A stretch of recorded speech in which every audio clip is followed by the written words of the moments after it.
Go to Warhorn right now and sign up. If you're watching this, do it. You want to. I know you do. Welcome, CafCon and other viewers. I'm the man, the myth, the Megazord, and I'm the normal DM for Chaotic Awesome and Queens of Chaos, as well as a content producer at VsNerdStuff. I'm accompanied today by a creative director and a tech director. He's got a man of many hats here. John, he plays Davos in the Chaotic Awesome game, the fighter. You guys met him Monday. And we're going to talk about our Pokemon games that we'll be hosting at CafCon. So we're going to start with the first game. And then the first game is simple. It's going to be session 1 on Saturday. You're going to play as your favorite gym leader. And what's going to happen is we're going to have binders out that represent each gym leader.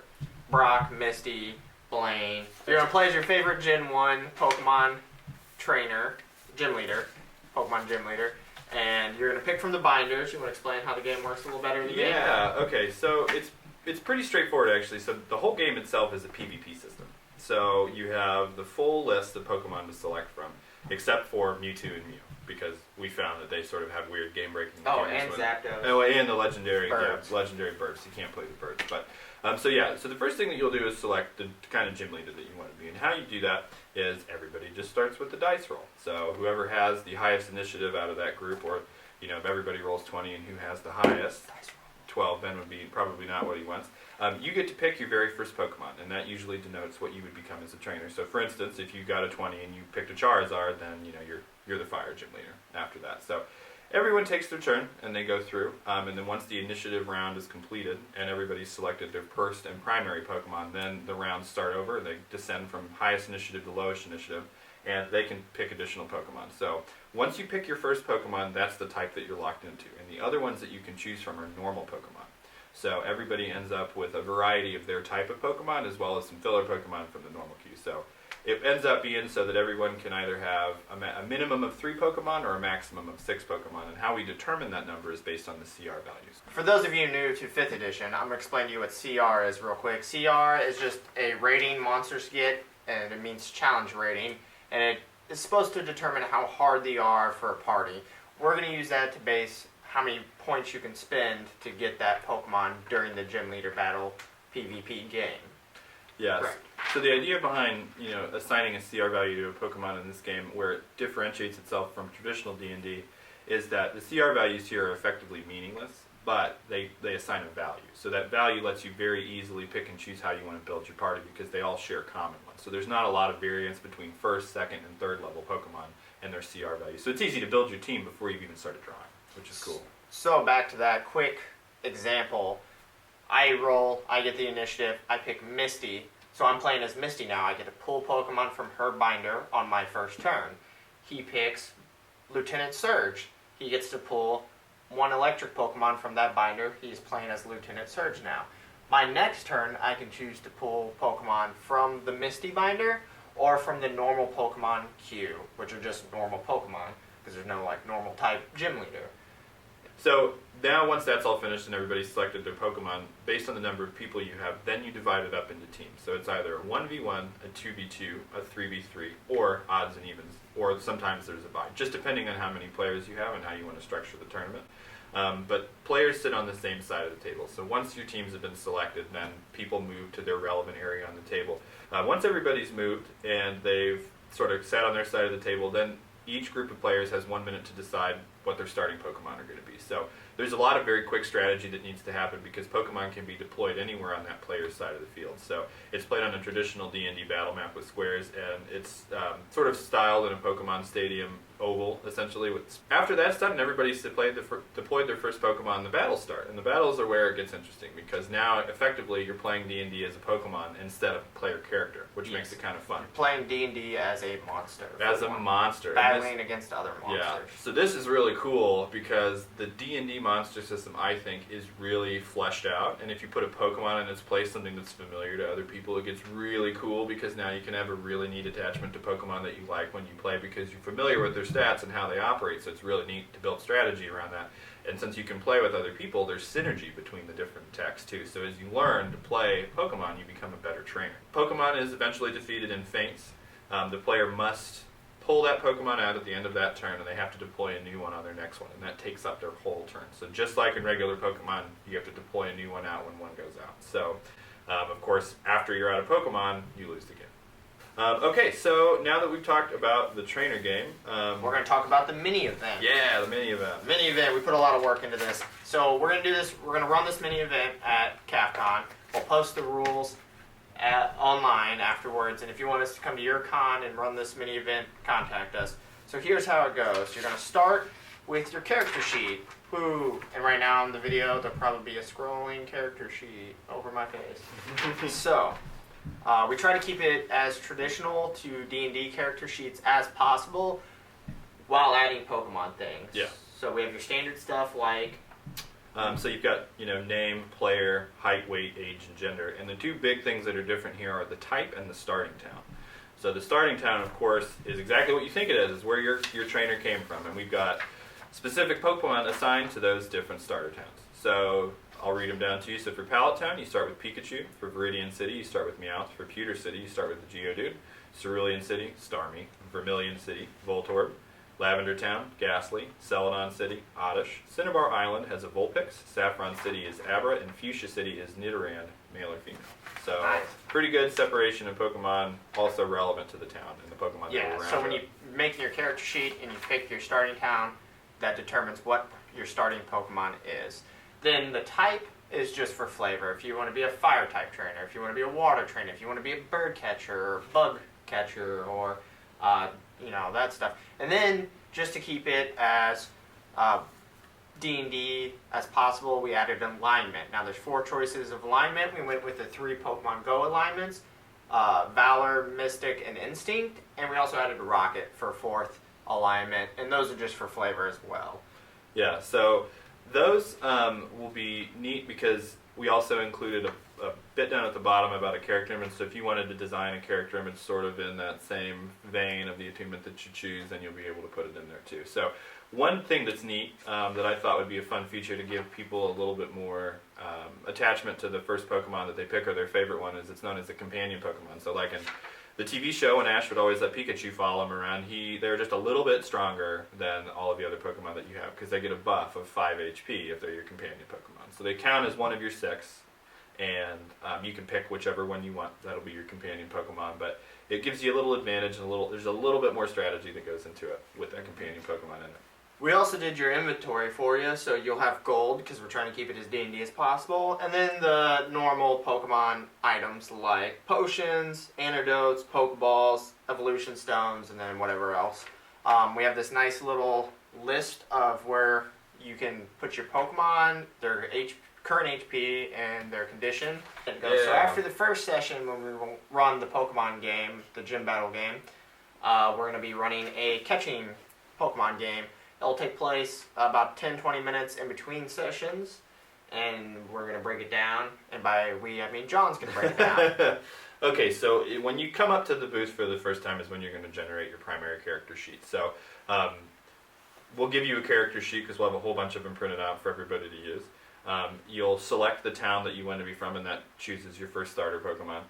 And then starter Pokemon automatically become your primary Pokemon until you change it, so they'll automatically get plus 5 HP. Then you have to take it and fill in the backstory and the alignment and all of the other neat details that you want to make it your character sheet. So all players start with the same amount of gold, the same amount of Pokeballs, and 2 potions. So that puts everybody on a very level playing field. Everybody starts with 18 Pokeballs because when we explain a little bit further down here, you'll understand why that's 18. So it seems like kind of a weird non-even number, or I'm sorry, not a whole number like 20 or 10, but it fits into the amount of time that we have to play at CafCon. Of course, all of these values can be changed. So if you find that 10 works better or 20 works better, go for it because it'll work just fine. So after you built your character sheet, then we will move into what would be considered the second walk-up phase, because after you filled your sheet out, you've gotten your primary Pokemon, then you'll come back for the second time, because we don't want to try to do too many different things in each individual events, because we're not going to have a lot of time, so we're going to have people continually come through, and then that's how you drive what will eventually be a tournament at the end, once all this is over with. And I think this might change, because we might have the character sheets as part of your swag bags, or maybe at registration on Saturday morning. So maybe we can get that done and have a first session after, a first walk-up phase after that'd be cool. The first session on Saturday. that's just pending right now. So how we're gonna just do a phase real quick. So I walk up with my character sheet. Yep. And I say, hey John, I'm gonna take my D20. Boom, and I'll have my big D20 at CafCon. And I roll an 11, and he's going to tell me what type of Pokemon that is. Yeah, so the very first roll that you make during your roll phase, essentially, is the one that determines the type that you have. So Ben rolled an 11, and in this case, it would be a Lightning Pokemon. So then Ben would now be able to choose through the queue of Lightning Pokemon that we've got set up. So then he would roll again, and he got a 12. So in this case, it would be a Voltorb that Ben is trying to catch, right? So then now that he's rolled that, I get 3 Pokeballs I can throw at it. 3 Pokeballs. So then we'll reference the Pokedex to show the AC value for the Pokemon in question. So I don't have Voltorb printed out right here, but let's imagine that Voltorb's is 14, because I think it's 14.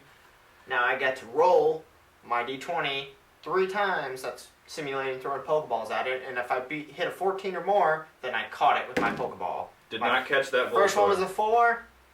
Did not catch the Voltorb. Second one was a 7. I get one more shot. 18. I caught the Voltorb. That's why I have trust issues. Is that? Yeah, I know he keeps moving, but yeah. Yeah. So now that Ben's caught the Pokemon, we will call this the end of his roll phase. So now Ben cannot catch another Pokemon during this visit. He has to go into either the buy phase or the trade phase. So another thing to add about the roll phase is that there's another mechanic that's built into it for evolving Pokemon. So from us, you can purchase evolution stones with gold that you have, and those evolution stones are used to evolve Pokemon. So if you come up to evolve a Pokemon, you cannot roll for one in the same visit. So then after the roll phase is over with, you would start the buy phase. So we have a Poke Shop built up, and everybody starts with default items, but you can spend your gold however you wish. So if you want to have more opportunities to buy or to catch Pokemon, you can buy more Pokeballs, potions, antidotes, or evolution stones. So those are all the only items that we offer in this game because we wanted to keep it simple and battle focused. So that makes it pretty easy, just having a smaller amount of items to play with. So players may buy as many items as they want in one go, so they don't have to come back. Once the buy phase is over, they may not visit again until the next revolution, so you can only come once during that time. Unless they want to trade. Unless they want to trade, yeah. And then players may also use their evolution in lieu of their buy phase too. So yes. Yeah, you can't do all 3 at the same time. You have to pick if you're going to catch, if you're going to buy, or if you're going to evolve. So my next turn, so this turn I would buy a evolution stone because I want to evolve my Voltorb next turn. So my next turn I'd come up, try to catch another Pokemon. Instead of my buy phase, I would evolve my Voltorb, and then I would try to trade maybe a different Pokemon with someone else. But you can trade whenever you want. Yeah, whenever you want. You can only trade a Pokemon once, and we're trying to encourage trading, so we added that Pokemon evolve automatically when traded, kind of like Machamp and Abra. Yep, did. when you trade them. Yep. When you traded them, or no, it's Haunter. I don't know. Pokemon Gen 1ers will probably abuse me online for not knowing which one it was. It's been a long time, yeah, dude. Come on. Alright, so then after the end of each of these mini sessions, at the end of, I think at the start of session 2 on Sunday at CafCon, we're going to start the Pokemon League. Yeah. And that's going to be a 1v1 tournament where you use the character sheets you've been making all weekend, and you battle each other.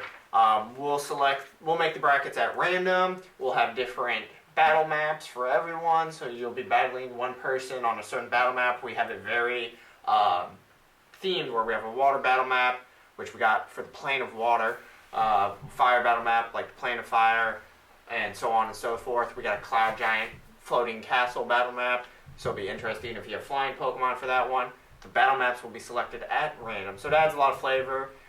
You'll battle one-on-one in a tournament until you are the very best like no one ever was, and you are the Pokemon League champion. Yeah. The last bit, the real meat and potatoes of this whole thing, is these badass Pokemon stat sheets we made. Or I edited, I should say. Some other great soul on the internet I've been talking to made all these. I can't remember his username right now, and it's killing me, so I'll have to link it in there because it's important because he worked a ton on this. Yes. Yeah. So this is what they look like when they're blown up. He's holding it up right now, but we'll probably just scroll an image over his face. Yeah. So, like I said earlier, I mean, you're effectively becoming the Pokemon when you play. So, each Pokemon has a strength, a dexterity, a constitution, an intelligence, a wisdom, and a charisma value. They all have their own armor class, their own amount of hit points, they all have speed values, and then they all have their own definite actions. So some have special abilities. Yeah, some have special abilities too. So these are very, very familiar to a lot of people because they are the ones that they used in Pokemon for the most part. I mean, Bulbasaur's got Vine Whip, and he's got Leech Seed, And, let's see, what else do we got in here? Metapod can harden. That's always a real good one, too, And then Charizard can do Fire Blast, he can Claw, he can do multi-attack. So all of these things that you're familiar with in Pokemon, these Pokemon will be doing the same thing. So we've done our absolute best to balance these out, and we think that this is going to be a really successful game. I guess in closing statements, I have to say, go to Warhorn, sign up for CafCon, sign up for all the Pokemon sessions, and come play with us. We're excited to play this Pokemon game with you. Anything else? No, that's it. That's good. All right, see us at CafCon. That's like an Ash Ketchum thing, right? Yeah. I think Disney Point. I don't remember. It's been a really long time since I've seen the TV show.